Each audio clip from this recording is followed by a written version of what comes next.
Assalamualaikum warahmatullahi wabarakatuh. Perkenalkan, saya Nadia Mufiro, NIM 2022-110.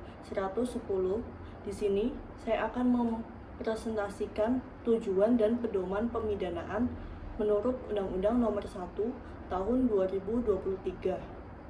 Undang-Undang Nomor 1 Tahun 2023 yang menetapkan KUHP yang baru membawa revolusi signifikan dalam kerangka hukum pidana di Indonesia. Pembaharuan ini tidak hanya terbatas pada pembaharuan delik-delik, tetapi secara fundamental mereformasi filosofi di balik pemidanaan itu sendiri.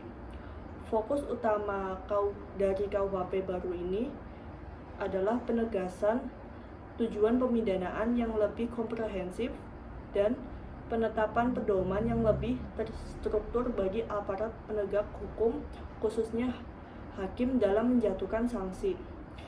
Perubahan ini mencerminkan pergeseran paradigma dari sistem yang cenderung berorientasi pada pembalasan atau retributif menuju sistem yang mengintegrasikan aspek pencegahan, pembinaan, dan pemulihan keseimbangan sosial.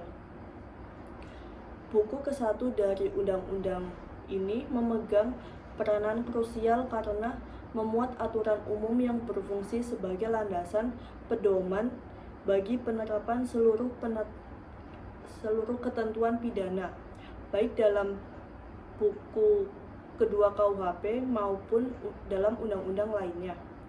Oleh karena itu, pemahaman mendalam mengenai tujuan dan pedoman pemidanaan dalam Undang-Undang Nomor 1 Tahun 2023 menjadi esensial untuk memastikan implementasi hukum pidana yang adil, efektif, dan sesuai dengan perkembangan nilai-nilai kemasyarakatan modern. Tujuan pemidanaan yaitu adanya pergeseran paradigma dari retributif ke restoratif. Salah satu kontribusi terbesar dari Undang-Undang Nomor 1 Tahun 2023 adalah perumusan tujuan pemidanaan yang eksplisit dan beragam, menandai berakhirnya dominasi teori retributif murni. Tujuan-tujuan ini dirancang untuk mencapai efek yang lebih luas daripada sekedar penderitaan terpidana. Kajian yuridis normatif menunjukkan bahwa KUHP baru ini secara spesifik menyoroti beberapa tujuan utama yang harus dicapai melalui penerapan sanksi pidana. Tujuan pemidanaan yang diakomodasi meliputi pencegahan tindak pidana atau prevensi, pembinaan atau pemasyarakatan terpidana, dan pemulihan keseimbangan yang terganggu akibat terjadinya tindak pidana. Pencegahan mengacu pada upaya agar pelaku tidak mengulangi perbuatannya dan masyarakat umum terhindar dari dorongan untuk melakukan kejahatan serupa.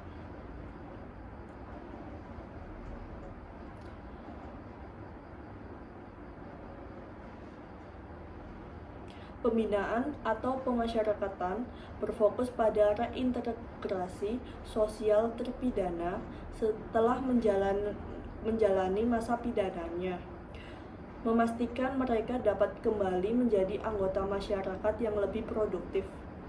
Pemulihan keseimbangan yang seringkali terkait erat dengan konsep keadilan restoratif menekankan perlunya memperbaiki dampak kerugian yang ditimbulkan oleh tindak pidana, baik bagi korban maupun komunitas. Peraturan Mahkamah Agung Nomor 1 Tahun 2024 mengenai pedoman mengadili perkara pidana berdasarkan keadilan restoratif semakin memperkuat arah filosofis ini, menunjukkan adanya sinergi agar pembentuk undang-undang dan lembaga peradilan. Aspek keadilan restoratif ini menjadi kunci dalam memahami tujuan pemidanaan modern dalam konteks Indonesia.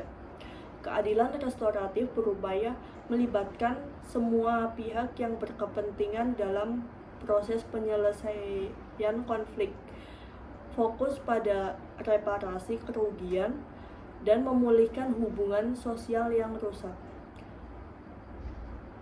Tujuan ini berbeda kontras dengan orientasi pembalasan yang hanya terfokus pada penjatuhan hukuman yang setimpal atas pelanggaran yang telah dilakukan. Secara umum, Pasal 51 ayat 1 Undang-Undang Pemasyarakatan mengatur bahwa pemidanaan bertujuan untuk yang pertama, pencegahan preventif, di mana mencegah dilakukannya tindak pidana dengan menegakkan norma hukum pidana. 2. Pembinaan atau rehabilitasi, di mana memasyarakatkan terpidana dengan melakukan pembinaan dan pembimbingan agar menjadi orang yang lebih baik dan berguna. Ketiga, penyelesaian konflik atau restoratif, di mana menyelesaikan konflik yang ditimbulkan oleh tindak pidana, memulihkan korban, dan menumbuhkan rasa damai dalam masyarakat. Keempat, penghukuman atau retributif, di mana menghukum terpidana dengan bentuk pertanggungjawaban pidana. Dan kelima, keadilan, yaitu mewujudkan keadilan korektif atau keadilan restoratif dan keadilan substantif.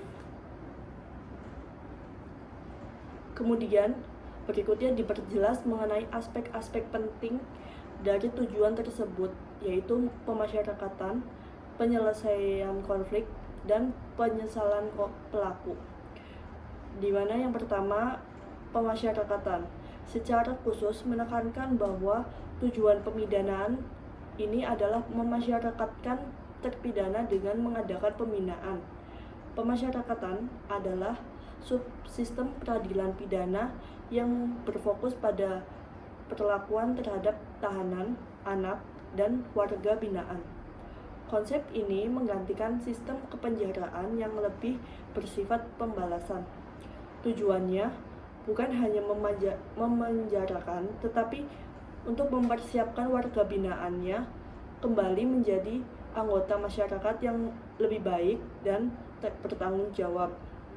Pembinaan meliputi pembinaan kepribadian, rohani, jasmani, sosial, dan pembinaan kemandirian, yaitu keterampilan kerja yang bertujuan agar warga binaan ini menyadari kesalahannya, memperbaiki diri, dan tidak melakukan tindak pidana.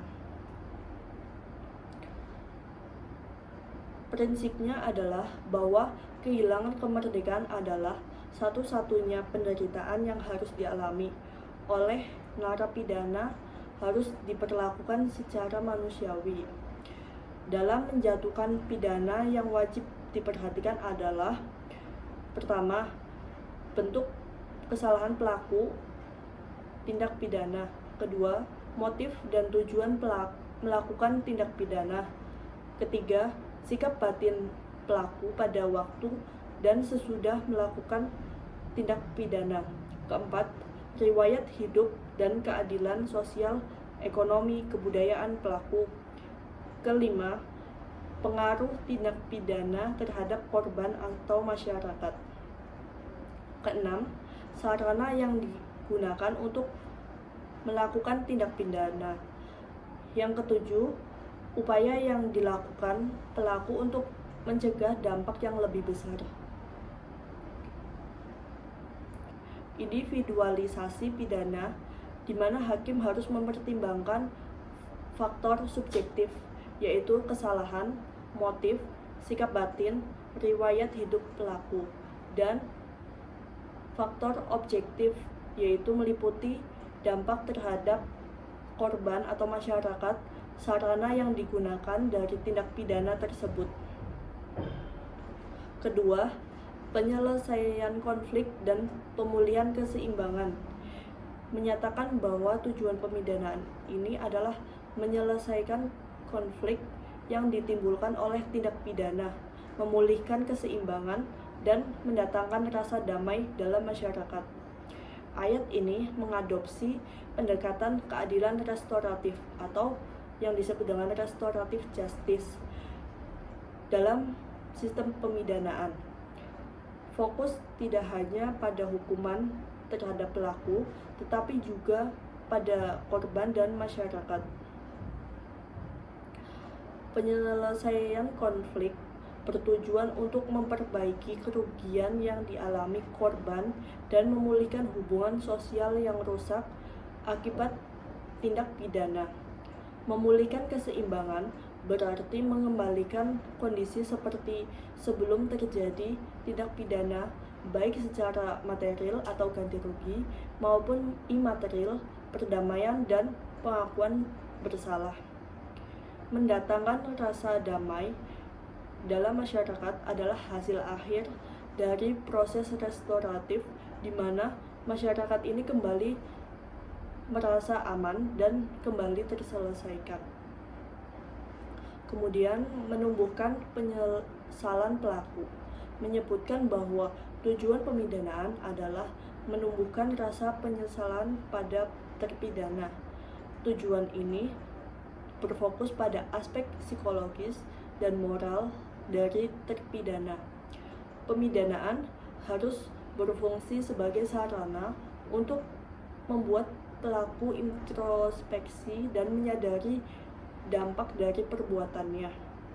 Penyesalan merupakan langkah awal yang krusial bagi perbaikan diri dan menjadi dasar keberhasilan program pembinaan dan pembimbingan pemasyarakatan. Pedoman hakim dalam penerapan sanksi pidana. Setelah menetapkan tujuan pemidanaan, Undang-Undang Nomor 1 Tahun 2023 secara implisit maupun eksplisit memberikan serangkaian pedoman yang harus dipegang teguh oleh hakim dalam memutus perkara pidana. Salah satu pedoman mendasar yang ditekankan dalam konteks hukum pidana adalah kewajiban hakim untuk menegakkan hukum dan keadilan secara bersamaan. Dalam praktiknya, seringkali terjadi tarik-menarik antara kepastian hukum dan keadilan yang menuntut pertimbangan kontekstual. Undang-Undang Nomor 1 Tahun 2023 mengarahkan hakim untuk memprioritaskan keadilan apabila terjadi pertentangan antara kepastian hukum dan keadilan. Sebuah prinsip yang sangat penting dalam konteks pemidanaan yang bertujuan restoratif. Pedoman ini yang juga tercermin dalam pengaturan mengenai syarat pemidanaan, pasangan sanksi berupa pidana dan tindak pidana, dan tindakan, serta pengembangan alternatif pidana selain perampasan kemerdekaan jangka pendek. Hal ini memberikan diskresi yang terukur kepada hakim untuk mempertimbangkan keadaan spesifik pelaku dan kejahatan, alih-alih hanya terpaku pada pidana penjara sebagai respon utama. Berikut adalah poin-poin utama yang menjadi pedoman dalam proses pengambilan keputusan pemidanaan berdasarkan kerangka Undang-Undang Nomor 1 Tahun 2023 dan peraturan terkait. Pertama, prinsip keadilan restoratif. Hakim didorong untuk mempertimbangkan penerapan keadilan restoratif sebagai metode penyelesaian perkara, terutama dalam kasus-kasus tertentu yang memungkinkan. Kedua, proporsionalitas sanksi, di mana penjatuhan sanksi harus proporsional dengan beratnya tindak pidana, keadaan pribadi terpidana, dan dampak kerugian yang ditimbulkan. Ketiga, pengembangan alternatif pidana. Hakim harus mempertimbangkan dan memprioritaskan pengembangan alternatif pidana yang membatasi kebebasan bergerak dalam jangka waktu singkat jika hal tersebut lebih efektif mencapai tujuan pembinaan. Keempat, penegakan hukum berbasis keadilan, di mana keputusan akhir harus selalu berpihak pada tegaknya keadilan substantif, bahkan ketika harus menimbang ulang kepastian hukum yang kaku. Terakhir, mempertimbangkan tujuan pemidanaan. Setiap penjatuhan sanksi wajib dikaitkan kembali dengan tujuan yang ingin dicapai, yaitu pencegahan, pembinaan, atau pemulihan. Adapun elemen kunci keadilan restoratif dalam pemidanaan. Penerapan restoratif justice sebagai bagian dari pedoman pemidanaan mencakup beberapa langkah penting. Yang pertama, pengakuan kesalahan. Pelaku harus mengakui sepenuhnya kesalahannya dan dampak dari tindakannya. Kedua, partisipasi hakim aktif korban. Korban memiliki hak untuk didengar dan berpartisipasi dalam menentukan bentuk reparasi atau pemulihan yang diinginkan. Ketiga, fokus pada dampak, di mana sanksi lebih diarahkan untuk mengatasi dampak negatif yang ditimbulkan oleh tindak pidana, bukan hanya kesalahan formal. Keempat, kesepakatan bersama. Hasil akhir yang ideal adalah kesepakatan yang memuaskan semua pihak, yang kemudian dapat dipertimbangkan hakim dalam menjatuhkan sanksi akhir. Dengan mengintegrasikan keadilan restoratif, Undang-Undang Nomor 1 Tahun 2023 berhasil menyelaraskan tujuan pemidanaan dengan prinsip hak asasi manusia dan nilai-nilai sosial yang mengedepankan dialog dalam pemulihan hubungan sosial. Ini merupakan penegasan bahwa hukum pidana Indonesia modern berupaya menjadi hukum yang memanusiakan sekaligus mengamankan ketertiban umum. Kesimpulannya, Undang-Undang Pemasyarakatan menegaskan adanya pergeseran paradigma pidana di Indonesia dari pendekatan retributif atau pembalasan ke pendekatan restoratif dan rehabilitatif. Tujuannya adalah memastikan bahwa pemidanaan ini tidak hanya menghukum, tetapi juga memperbaiki pelaku melalui pemasyarakatan, menyembuhkan dampak sosial melalui penyelesaian konflik, dan mencapai perubahan perilaku mendasar melalui penumbuhan penyesalan.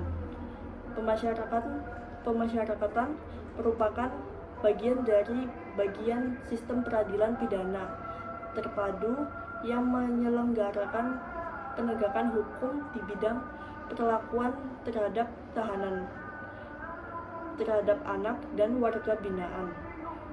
Dalam tahap pra-adjudikasi, adjudikasi, dan pasca-adjudikasi, penyelenggaraan pemasyarakatan sebagai bagian dari sistem peradilan pidana terpadu berdasarkan pada sebuah sistem yang disebut dengan sistem pemasyarakatan, yang merupakan suatu tatanan mengenai arah dan batas serta metode pelaksanaan fungsi pemasyarakatan secara terpadu antara petugas, tahanan, anak, warga binaan, dan masyarakat. Pembaharuan ini yang tercermin dalam penataan bertujuan pemidanaan dan pedoman penerapannya merupakan sebuah langkah maju yang ambisius dalam reformasi hukum pidana Indonesia. Undang-Undang Nomor 1 Tahun 2023 menyediakan peta jalan yang jelas menuju sistem pemidanaan yang tidak hanya menghukum tetapi juga rehabilitasi, dan memulihkan, menjadikannya kerangka hukum yang lebih responsif terhadap kebutuhan masyarakat modern. Sekian dari saya.